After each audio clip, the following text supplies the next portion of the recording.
주식 투자 성공 비법과 노하우 배워보겠습니다. 이베스트 투자증권 디지털 사업부 염승환 이사님 스튜디오 나오셨습니다. 안녕하세요. 네, 안녕하세요. 네, 안녕하세요. 오늘 주목해야 할 전자공시 나온 종목들 화면으로 먼저 체크해 보겠습니다.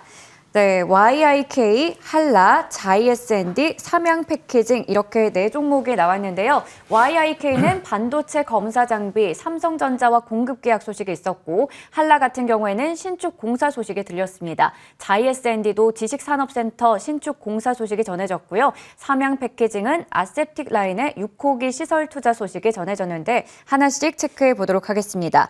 먼저 YIK 보겠습니다. 삼성전자와 반도체 장비 공급 계약 소식이 전해졌네요. 네, 이 기업 같은 경우 이제 저번에도 한번 소개해드렸지만 그 삼성의 반도체 검사 장비를 공급한다는 계약이 나왔는데 이번에 또 나왔어요. 그래서 네. 지난주에 이제 241억 원 규모, 매출액 대비해서는 14% 정도 되는 규모고 이 회사 같은 경우 이제 반도체 웨이퍼가 이제 불량인지 아닌지 웨이퍼를 이제 검사하는 그 장비 회사라고 좀 보시면 좋겠고 주로 이제 삼성은 이제 낸드 플래시에 생산되는 그런 이제 메모리 반도체 그쪽 검사 장비를 주로 만들고 있다 이렇게 보시면 좀 좋을 것 같고 다만 이제 이 기업의 항상 좀 단점으로 이제 많이 이제 거론이 되는 게 너무 이제 메모리 쪽만 하다 보니까 요새 이제 많이 그 부상이 되는 게 그 비메모리 쪽이거든요. 그래서 비메모리가 좀 거의 좀 없다는 게 좀 유일한 좀 단점으로 좀 지적이 되고 있습니다. 근데 이제 반도체 웨이퍼 검사 장비 수요는 여전히 좀 높은 상태인데 이걸 이제 구현하는 업체가 국내에는 좀 별로 없기 때문에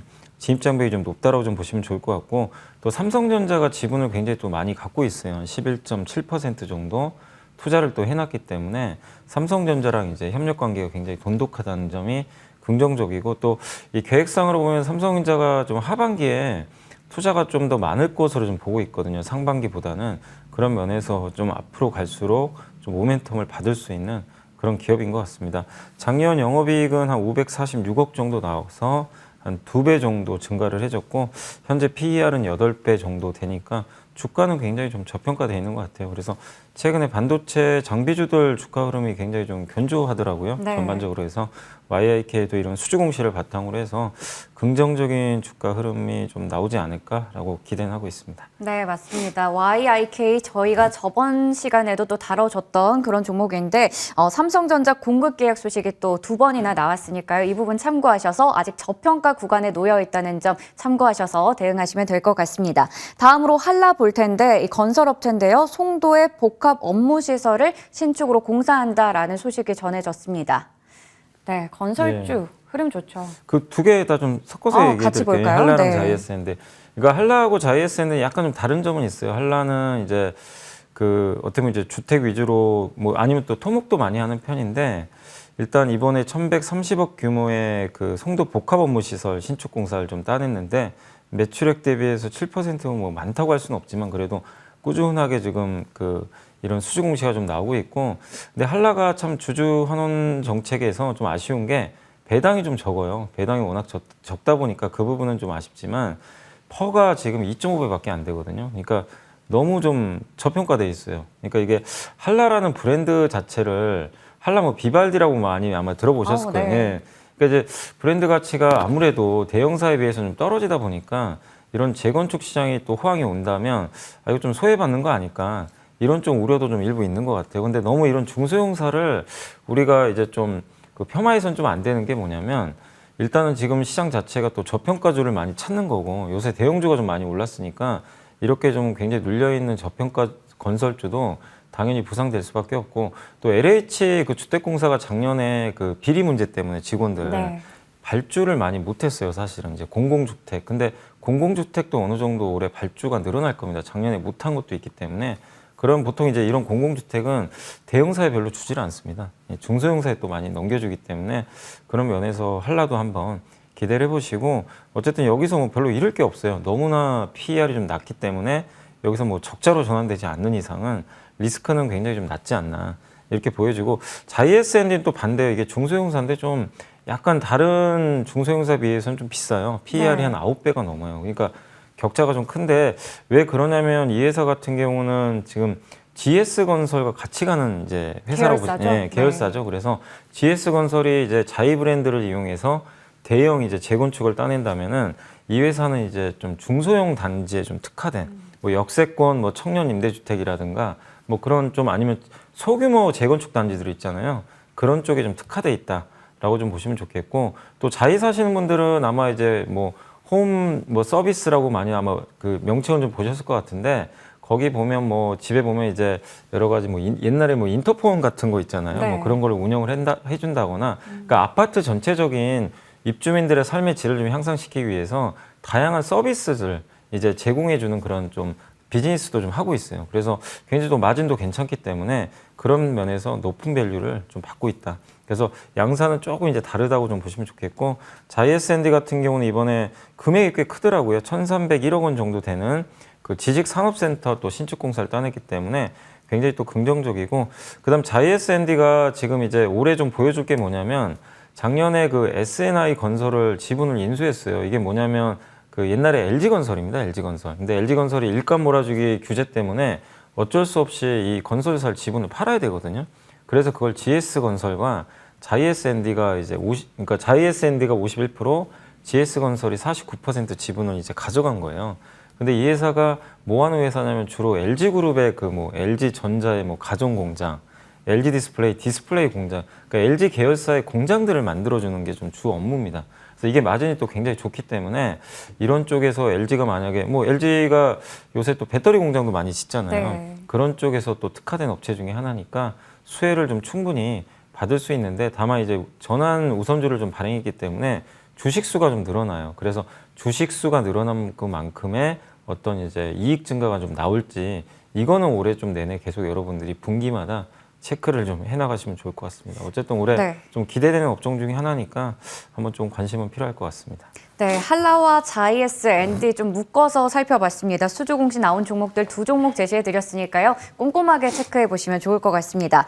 마지막으로 삼양 패키징 체크해볼 텐데, 이 아셉틱 라인에 6호기에 시설 투자한다라는 소식이 전해졌거든요. 아셉틱이 보니까 무균 충전이라고 하는 거네요. 네. 그러니까 우리가 그냥 이제 보통 편의점 가서 생수는 그냥 뭐 이렇게 용기에 담아서 마시잖아요. 네. 근데 일반적으로 뭐 커피라든가 네. 거기 있는 뭐 차라든가 뭐 다양한 이제 그 페트병이에요. 페트병 같은 건데 거기에 이제 무균 충전을 해야만이 이제 균이 없기 때문에 우리가 네. 좀 안전하게 마실 수가 있고, 그렇게 되면 식중독에 걸릴 일이 없겠죠. 그래서 이제 그런 것들을 이제 아셉틱 방식으로 한다고 하는데, 초고온 살균을 하는 거예요. 살균을 해서 이제 무균 상태로 이제 포장을 해가지고 이제 그 페트병을 만든다라고 좀 보시면 좀 좋을 것 같고, 최근에 이제 아까 커피뿐만이 아니라 스포츠 음료라든가 최근에 이제 탄산음료까지 이게 시장이 확대되고 있어서 네. 굉장히 긍정적이고, 지금 6호기라고 지금 방금 말씀드린 대로 2, 3년에 한 번씩 계속 증설을 해요. 그만큼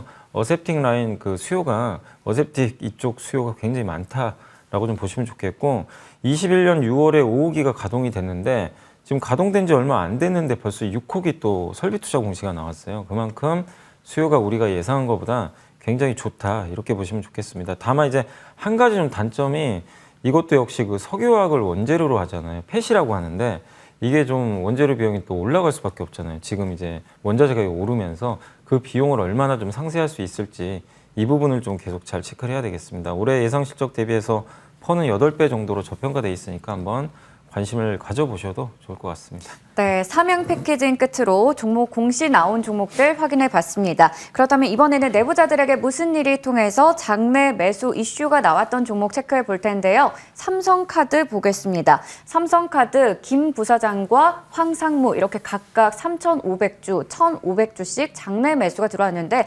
31,800원, 31,900원 선에서 매수를 했습니다. 이 카드사도 사실은 이제 그 금리가 오르는 게 그렇게 나쁘진 않아요. 왜냐하면 이제 금리가 올라가면 또 이제 그 보통 카드론도 많이 하기 때문에 이 대출 금리가 좀 올라가서 수익성이 좀 좋아질 가능성이 분명히 있고요. 거기다가 지금 이제 카드사들 같은 경우는 주로 이제 오프라인 또 결제도 많이 하니까 아무래도 리오프닝을 하게 되면 사람들이 이제 밖에서 나가는 이제 결제액이 좀 늘어날 수밖에 없잖아요. 그런 면에서 삼성카드의 좀 수혜도 예상이 되고요. 무엇보다 배당이 무려 7%나 줍니다. 그래서 배당락이 좀 커요. 그래서 작년에도 배당 많이 주고 급락을 했는데, 일단 올해도 예상 실적 대비해서 배당이 무려 7% 가까이 되고, 또 내부자들이 이렇게 공격적으로 좀 장내 매수했다는 건 지금 주가를 굉장히 저평가돼 있다라고 생각하는 거니까 한번 좀 가치주 좀 투자 좋아하시는 분들은 삼성카드도 고민해 보시면 좋을 것 같습니다. 네, 삼성카드 32,000원 선에서 마감을 지었는데 이 종목도 장내 매수 이슈가 꾸준히 또 들어왔던 만큼 체크해 보시면 될 것 같습니다. 자, 이번에는 여미사님이 고른 리포트 통해서 오늘의 픽 종목들 체크해 볼 텐데요. 의류주들 저번에도 또 가지고 오셨는데 이번에 또 제시를 해 주십니다. 고래 싸움에 새우 등 펴다네요. 네, 그러니까 이제 이게 NH투자증권에서 나왔던 이제 보고서인데 뭐 제목 보면은 왠지 의류업종 같이 나는데 네. 이제 의류에 관련된 이제 그런 좀 내용이라고 좀 보시면 좀 좋을 것 같고 국내 패션 시장이 연간 한 6% 정도 지금 성장을 하고 있대요. 그러니까 저성장이죠. 사실 뭐 이 패션이라는 게 그렇게 고속 성장한 산업은 아닌데 일단 올해는 한번 기대를 해보자. 그러니까 상반기에는 리오프닝 수혜가 좀 있고 하반기에는 이제 면세 채널이 좀 정상화된다고 합니다. 그러니까 하반기에는 아무래도 이제 해외에서 입국자들이 더 많이 들어올 수도 있고 네. 하기 때문에 굉장히 지금 보니까 주말에도 인천공항에 사람이 굉장히 많았다고 하더라고요. 맞습니다. 그래서 벌써 좀 시작이 된 것 같아요. 그리고 이제 옷이라는 건 사람이 이제 밖에 나갈 때 입는 거니까 당연히 리오프닝은 수혜라고 좀 보시면 좋을 것 같습니다. 근데 또 한 가지 트렌드가 이제 패션 온라인 쪽의 침투율이 지금 33%까지 좀 늘어나면서 이 온라인 패션 시장이 좀 커지고 있다는 것도 긍정적이고 온라인 패션 시장이 커진다는 거는 결국엔 이제 비용 구조가 좀 이제 효율적으로 갈 수 있다는 얘기이기 때문에 상당히 이제 업체들한테는 긍정적이다. 이렇게 좀 보고 있습니다. 그리고 이제 OEM사들도 좀 관심을 가져야 되는 게 미국의 의류 재고가 좀 굉장히 부족하대요. 뭐 네. 액세서리, 뭐 가방이라든가 이런 것들이 좀 쇼티지 상태라고 하는데 이제 우리나라 OEM사들이 주로 공장이 있는 베트남 같은 데가 이제 정상적으로 공장 가동이 되고 있기 때문에 아마 실적도 좋아지고 올해 좀 모멘텀을 좀 받지 않을까 이렇게 좀 보고 있고 그다음에 이제 우리나라 의류 업체들이 사실 굉장히 많이 있지만 점점 이제 MZ 세대 분들이 브랜드 가치를 되게 중요하게 생각하시더라고요. 네. 그래서 뭐 디스커버리 아니면 MLB라든가 아니면은 이제 내셔널 지오그래픽 같은 브랜드들을 굉장히 선호하는데 그런 회사들이 굉장히 또 이번 4분기에도 실적이 돋보였어요. 네. 그래서 그런 면에서 우리 한국의 브랜드 의류사도 좀 관심을 가져볼 필요는 있겠습니다. 그래서 브랜드 의류 OEM사 한번 꾸준하게 관심 있게 보시고 제가 근데 이렇게 좀 가져온 이유는 주가들이 굉장히 또 저평가돼 있어요. 뭐 PER이 10배가 안 될 정도로 싸기 때문에 좀 가격 부담은 없는 것 같습니다. 그래서 종목은 한 3종목 정도 보시면 좋을 것 같은데 더 네이처홀딩스는 이제 내셔널 지오그래픽을 갖고 있고 한성은 뭐 너무나 유명한 이제 국내 여성 의류 브랜드를 갖고 있는데 네. 경기를 잘 타지 않습니다. 워낙 또 고마진 사업부고 JS 이제 코퍼레이션 같은 경우는 미국의 핸드백을 주로 만들어줘요. 뭐 마이클 코어스라든가 네. 뭐 코치라든가 이런 핸드백을 주로 만드는 회사인데 미국 액세서리 수요 증가에 또 수혜를 받을 수 있으니까 한번 관심을 가져보시는 것도 좋을 것 같습니다. 네, 의류 산업, 의류주들은 저번에도 얘기를 또 했지만 여전히 저평가 구간에 놓여 있고 그리고 리오프닝에 대한 수혜, 면세점 정상화에 대한 수혜, 또 계절이 지금 또 바뀌고 있기 때문에 이렇게 수요가 늘어날 수 있는 그런 쪽입니다. 그래서 의류주들 저평가되어 있는 만큼 꾸준히 관심을 가져보시면 좋을 것 같고요. 3종목 체크해봤습니다. 자, 그렇다면 마지막으로 오늘 시장 또 어떤 전략이 필요할지 이야기 한번 들어봐야 될 것 같아요. 또 새로운 한 주가 시작됐습니다. 근데 이제 오늘 좀 이게 출근하다 보니까 좀 안 좋은 소식이 좀 상하이 씨가 또 이제 네. 절반씩 나눠서 봉쇄를 한다고 하는데 물론 뭐 전면 봉쇄는 아니지만 이게 조금 오늘 출발에 좀 안 좋게 작용할 수 있을 것 같아요. 워낙 상하이시도 큰 도시이기 때문에 한국 증시엔 또 약간 부정적인 뉴스가 나와서 조금 이제 어려운 출발은 좀 예상이 되지만 그래도 최근에 한국 증시가 이런 여러 가지 악재들을 딛고 뒷심이 점점 강해지더라고요. 지난주에도 보니까 악재가 나와도 오후에는 올려버려요. 그러니까 그만큼 시장이 좀 저가 매수세가 좀 활발하게 유입이 되고 있다는 측면에서 보면 증시의 뭐 급락보다는 어쨌든 이번 주도 좀 횡보하면서 좀 개별 종목 장세가 좀 될 것 같고 계속 강조드리지만 어쨌든 이제 고물가 그다음에 금리는 올라가요. 이런 환경에선 저는 올해만큼은 뭐 올해 하반기는 좀 다를 수 있는데 상반기만큼은 여러분들이 너무 밸류에이션이 높은 성장주들보다는 아까 의료주도 제가 좀 가져온 이유는 일단 밸류가 굉장히 낮아요. 그러니까 저평가된 기업들 아까 뭐 건설주도 마찬가지고